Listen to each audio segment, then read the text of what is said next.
Welcome to Opening Bell Show.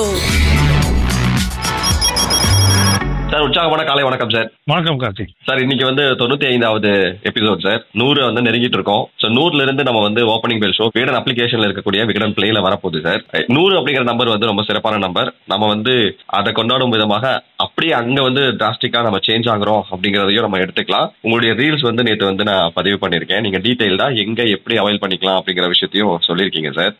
நம்ம நேயர்கள் கவனிக்கிறாங்க சார். நம்ம அங்க சேஞ்ச் ஆக போறோம் அப்படிங்கறத அவங்க ரெக்வஸ்டா கேட்கறாங்க, இங்கேயே போடுங்க அப்படிங்கறதையும் சொல்லிட்டு இருக்காங்க. இன் ஃபியூச்சர்ல நம்ம என்ன பண்ணலாம் அப்படிங்கறத யோசிக்கலாம் சார். ஆனா இப்போ நம்ம எக்ஸ்க்ளூசிவா விகடன் பிளேக்கு போகிறோம் அப்படிங்கறத அவங்களுக்கு இந்த நேரத்துல பதிவு பண்ணிக்கிறேன் சார். சார் நேத்து மார்க்கெட் பாத்தீங்க அப்படின்னா உற்சாகமா ஆரம்பிச்சது, இறங்கும் போது லைட்ல ஏற்றத்தோட முடிஞ்சது. இன்னைக்கு மார்க்கெட் எப்படி இருக்கும் சார்? ஆமா, நேற்றைய தினம் கார்த்தி நல்ல ஏற்றம் தான். பட் ஆஸ் யூஸ்வல் நம்ம எக்ஸ்பெக்ட் பண்ண மாதிரி 25,200 அப்படின்ற ஒரு இலக்கை தொட்ட உடனே ப்ராஃபிட் டேக்கிங் மறுபடியும் செட்டின் ஆகிறதே சந்தையில் நம்ம கவனித்தோம். ஸோ நேற்றைய தினத்தோட நீங்கள் ஹை பார்த்தீங்கன்னா 25,317 இது வரைக்கும் சமீப காலத்தில் செல்லாத ஒரு ஹை. நார்மலாக 25,199 162 அப்படின்ற ஒரு இலக்கை தொடும்பொழுதே சந்தைக்கு ப்ராஃபிட் டேக்கிங் ஆரம்பிக்கும். நேற்றைய தினம் அந்த போர் நிறுத்தத்தின் காரணமாக மிகவும் உற்சாகத்தோட வர்த்தகம் துவங்கிய சந்தை 25,300 புள்ளிகளுக்கு மேலாக சென்று, பட் அது ஹோல்ட் செய்ய முடியாமல், அது ரீட்டைன் பண்ண முடியாமல் உடனடியாக அந்த ப்ராஃபிட் டேக்கிங் ஆரம்பித்து விட்டு சந்தை முடிவில் ஒரு 140 புள்ளிகள் சரிவோட முடிந்ததையும் பார்த்தோம். இன்ஃபேக்ட் 25,000 புள்ளிகளுக்கு கீழாக தான் சந்தை முடிந்தது. ஆல்மோஸ்ட் 25,044. ஸோ ஜஸ்ட் அபவ் 25,000, 25,044, 25,000 புள்ளிகளுக்கு ஜஸ்ட் அபவ் க்ளோஸ் செய்து முடிந்ததையும் பார்த்தோம். இதுல ஒரு பாசிட்டிவ் சைன் என்னன்னா 25,000 புள்ளிகளுக்கு மேலாக ஒரு க்ளோஸ் நடந்திருக்குது. நமக்கு நேற்றைய தினம் தேவை 24,949, 24,949, 950 லெவல்ஸ். அதை விட ஒரு 100 பாயிண்ட் அதிகமாக நேற்றைய தினம் வர்த்தகத்தின் முடிவில் சந்தை முடிந்தது. First plus point. இரண்டாவது, அது ஆக்சிடென்டல் ஆர் நான் ஆக்சிடென்டல், அது வேற ஆர்குமெண்ட். பட் 25,300 புள்ளிகளை தாண்டிய ஒரு சந்தை இரண்டாவது ஒரு பாசிட்டிவ். இதுவரைக்கும் தாண்ட முடியாத ஒரு இலக்கை தொட்டிருக்கிறது. ஸோ அதுவும் பாசிட்டிவ். ஸோ இந்த ரெண்டு பாசிட்டிவ் வைத்து நம்ம பார்க்கும்பொழுது சந்தை இதே லெவல், அதாவது 25,044 நேற்றைய தினம் க்ளோஸிங், இன்றைய தினம் அதை விட கொஞ்சம் உயர்வோடு ஒரு க்ளோஸ் செய்தால் மறுபடியும் அந்த 25,300 புள்ளிகள் அப்படின்ற ஒரு இலக்கை டெஸ்ட் செய்ய வாய்ப்புகள் டெஃபினட்டாக சந்தைக்கு உள்ளது, இருக்கிறது என்பதை நம்ம எக்ஸ்பெக்ட் செய்யலாம். அதை எக்ஸ்பெக்ட் பண்ணலாம். Primarily because it is a new range, ஒரு புதிய ரேஞ்சுக்குள்ளாக சந்தை சென்றிருக்கிறது என்பது எதிர்பார்ப்பு. ஸோ அந்த பாயன்சி, அந்த ஒரு உற்சாகம் சந்தைக்கு தொடர்ச்சியாக இருக்கக்கூடும் அப்படின்றதை நம்ம எதிர்பார்க்கிறோம். ஹவெவர் அந்த 25,000 25,200 அப்படின்ற ஒரு இலக்கை தொடும்பொழுது மறுபடியும் ஒரு பவுட் ஆஃப் ப்ராஃபிட் டேக்கிங் எதிர்பார்க்கலாம். அதையும் மீறி சந்தை ஒரு ஏற்றத்தை சந்திக்குமானால் டெஃபினட்டா அந்த 25,300க்கு மேலாக செல்லுகின்ற வாய்ப்பு சந்தைக்கு டெஃபினட்டாக இருக்குது. இப்போ எஃப்ஐஐயோட மைண்ட் செட் நல்லாவே இருக்கும்ல சார்? நல்லா வாங்கியிருக்காங்களா? இல்ல, எஃப்ஐஐ மைண்ட் செட் நம்ம வாங்கியிருக்கோம் அப்படின்னு நம்ம நினைக்கிறோம், பட் வாங்கலை. இன்ஃபேக்ட் நேற்றைய தினம் 24th June almost 5,000 crores selling பண்ணியிருக்காங்க. ஸோ 5,266. என்ன சார் வாங்க வாங்கன்னு நினைக்கும் போது விற்கிறாங்க. ஆமா, அவங்க செல் பண்றாங்க. பட் அதே லெவல் ஈக்குவலண்டா பேலன்ஸ் பண்ணி FIIs DIIs exactly the same amount, almost the same amount 5,209 crores net பையரா நேற்றைய தினம் வந்திருக்காங்க.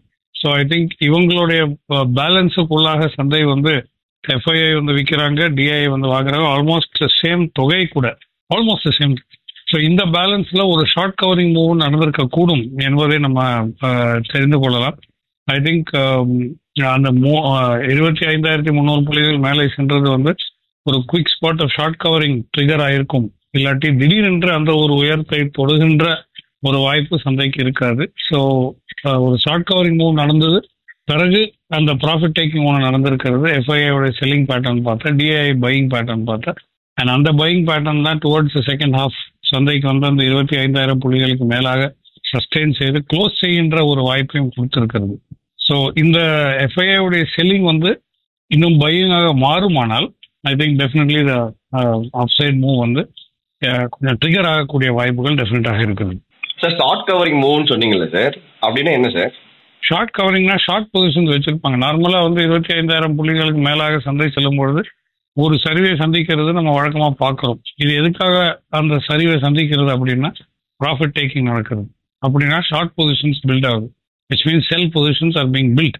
அந்த ஒரு ரெசிஸ்டன்ஸ் 25,200 அப்படின்ற ஒரு இலக்கை வந்து ஒரு ரெசிஸ்டன்ஸுக்காக வைத்து அங்கே வந்து அது வரைக்கும் பெற்றுக்கொண்ட லாபத்தை வந்து சந்தையிலேருந்து வெளியேற்றுறாங்க. பட் நேற்றைய தினம் திடீரென்று அந்த 25,200 222 அப்படின்ற ஒரு இலக்கை தாண்டும் பொழுது இங்க பில்ட் பண்ணியிருக்கக்கூடிய ஷார்ட் பொசிஷன்ஸ், அந்த செல் பொசிஷன்ஸ் எல்லாமே ட்ரிகர் ஆகி ஸ்டாப் லாஸ் ட்ரிகர் ஆகி அது பை பொசிஷன்ஸாக மாறும்.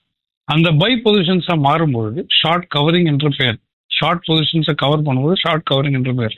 அந்த ஷார்ட் கவரிங் நடக்கும்போது சந்தையோட இருக்கக்கூடிய அந்த ஃப்ரெஷ் பைஸும் சேர்க்கும்போது தான் அந்த ஒரு மூவ் வந்து இவ்வளோ ஸ்ட்ராங்காக வந்து நம்ம ஒரு பாயன்சி பார்க்குறோம். ஏன்னா எஃப்ஐஐஸ் வந்து நெட் செல்லராக தான் இன்னும் இருக்கிறோம் கேஷ் செக்மெண்ட்டில், டிஐஎஸ் வந்து பையராக இருக்கிறோம். பட் ஸோ அங்கே ஷார்ட் பொசிஷன்ஸ் அது மார்க்கெட்டாக இருந்தாலும் சரி எஃப்ஐஆர் இருந்தாலும் சரி யார் வைத்திருந்தாலும் அது ட்ரிகர் ஆகி பையா மாறி அந்த ஒரு 300 பாயிண்ட் 25,300 புள்ளிகள்ன்றதை டெஸ்ட் செய்து மறுபடியும் அங்கேருந்து அந்த ப்ராஃபிட் டேக்கிங் நடந்தது தான் திருப்பி நம்ம சந்தையில் இறக்கும். So short covering normally happens near key resistances அல்லது ஹிஸ்டாரிக்கல் ரெசிஸ்டன்சஸ். தொடர்ச்சியாக ஒரு லெவலை தாண்ட முடியாத ஒரு சந்தைக்கு அந்த ஒரு சுற்று வட்டாரம், அந்த ஒரு லெவலின் சுற்று வட்டாரத்தில் ஷார்ட் பொசிஷன்ஸ் பில்ட் ஆகிறதை நம்ம பார்க்கிறோம். சடன் ஸ்பர்ட் ஆஃப் ஆக்ஷன் இந்த மாதிரி ஒரு ஃபண்டமெண்டல் நியூஸ் இல்லை ஜியோ பொலிட்டிக்கல் நியூஸ் ஃபேவரபுளாக வரும்போது சந்தை வந்து அந்த லெவலை தாண்டி செல்லும்போது டெஃபினட்டாக இந்த ஷார்ட்ஸ் ட்ரிகர் ஆகி அதை ஸ்டாப் லாஸ் ட்ரிகர் ஆகி அது பையா மாறும். This is called short covering. Iran Israel போர் வந்து முடியறத வந்து இந்திய பங்குச்சந்தை எப்படி எடுத்துக்கிச்சு அப்படின்னு நீங்க சொன்னீங்க. இன்னைக்கு குளோபல் மார்க்கெட் எப்படி சார் ஓப்பன் ஆயிருக்கு, அவங்க எப்படி எடுத்திருக்காங்க? எல்லாமே உற்சாகமாக தான் ஓப்பனிங்ல இருக்கு. இன்ஃபேக்ட் நேற்று தினம் டவ் பார்த்தீங்கன்னா யூஎஸ் டவ் ஜோன்ஸ் இண்டெக்ஸ் 500 புள்ளிகளுக்கு மேலாக உயர்ந்துதான் வர்த்தகத்தின் முடிவில் சந்தை இருந்தது. அதே சமயத்தில் இன்றைய காலைக்கு அது நிக்கை 225 வந்து ஏறக்குறைய 340 புள்ளிகள் ஏற்றத்தோடும் ஹாங்செங் அதே வண்ணமாக பாசிட்டிவாக தான் துவங்கி இருக்கிறது என்பதை நம்ம தெரிந்து கொள்ள முடியும்.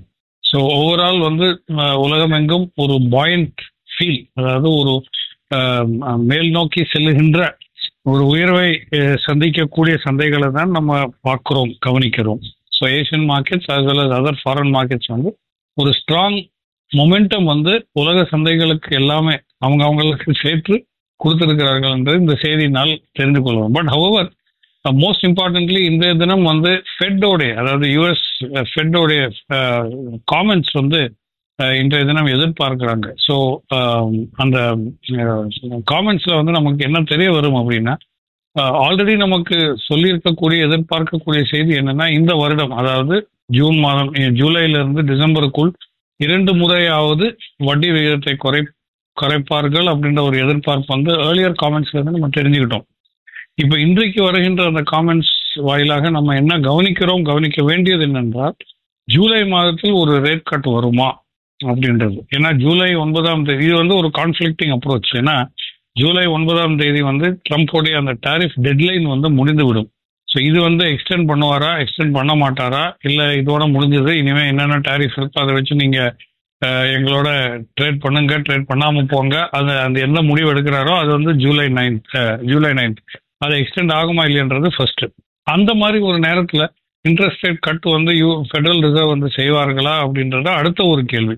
ஸோ இது வந்து ஒரு செட் ஆஃப் கான்ஃப்ளிக்டிங் ஆக்ஷன்ஸ். அதனால் ஃபெட்டோடைய காமெண்ட்ஸ் வந்து இன்னைக்கு ரொம்ப கூர்மையாக கவனிப்பாங்க முதலீட்டாளர்கள் உலகமெங்கும்.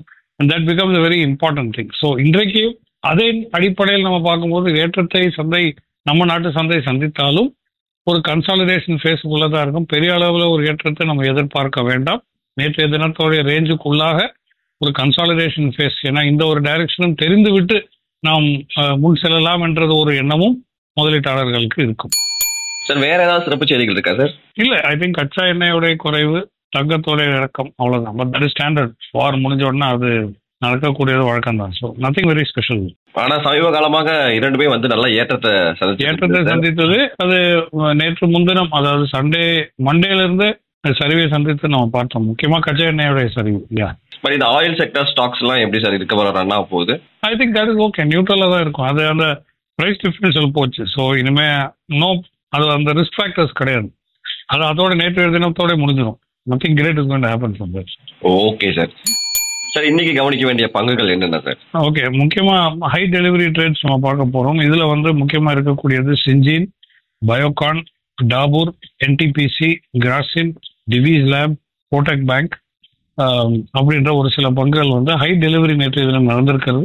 அதோடைய பட்டியல் ஒரு சிறிய பட்டியல் நான் உங்களுக்கு கொடுத்தேன்.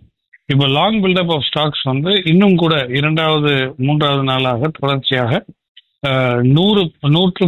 ஆல்மோஸ்ட் 100 பங்குகள் எண்ணிக்கை கொண்ட அந்த லாங் பில்டப் பட்டியல் வந்து தொடர்ச்சியாக இருக்கிறது என்பது ஒரு favourable condition. So that means long positions are building up அப்படின்றது நம்ம ஒரு எதிர்பார்ப்பு. இது F&O செக்மெண்ட்ல நடக்கிற ஒரு நிகழ்வு. ஸோ அதில் இருக்கக்கூடிய ஒரு சில பங்குகள் நம்ம கவனிக்குமானால் BPCL, UPL united phosphorus, Dalmia Bharat, MGL, Fortis, PNB housing, TVS motors. So front line main line stocks பெரிய அளவில் இதில் இந்த பட்டியலில் இல்லைனாலும் I think more defensives are getting into long buildup. அது வந்து ஒரு ஃபேவரபிள் ஒரு செட்டப். தற்போதைய நிலைமைக்கு இது வந்து ஒரு சந்தைக்கு வந்து ஒரு ஃபேவரபிளாக இருக்கிறது. அதே போல ஷார்ட் பில்டப் வந்து இன்னும் அந்த 20, 25, 30 பங்குகள் பட்டியலுக்குள்ளார தான் அந்த எண்ணிக்கையோட நிற்கிறது. விச் ஐ திங்க் இது அகெயின் கண்ட்ரோலபிள் இல்லையா? ஸோ 100 பங்குகள், 100க்கும் மேலான பங்குகள் long buildup, up to 25-30 short buildup. So almost 1/3 அல்லது 30% மட்டுமே ஷார்ட் பில்டப்ல இருக்கு. 70% லாங் பில்டப் அதிகமாக இருக்கிறது. ஸோ சந்தையின் போக்கின் எதிர்பார்ப்பு எப்படி இருக்கும்ன்றது இந்த டைரக்ஷன்ல இந்த எண்ணிக்கை மூலமாவே உங்களுக்கு தெரிஞ்சிடும். இப்போ ஷார்ட் பில்டப்ல இருக்கக்கூடிய ஒரு சில பங்குகள் oil India limited, NTPC, JSL, power grid, DLF, Maruti and ONGC. So இது அனைத்துமே ஷார்ட் பில்டப்ல இருக்கிறது என்றது கவனிக்க வேண்டியது. Okay sir, super sir. நிறைய விஷயங்கள் டீடைலா பேசியிருக்கீங்க சார். நாளைக்கு ஓப்பனிங் பேல்ஸ்ல சந்திப்போம் சார். Thank you so much.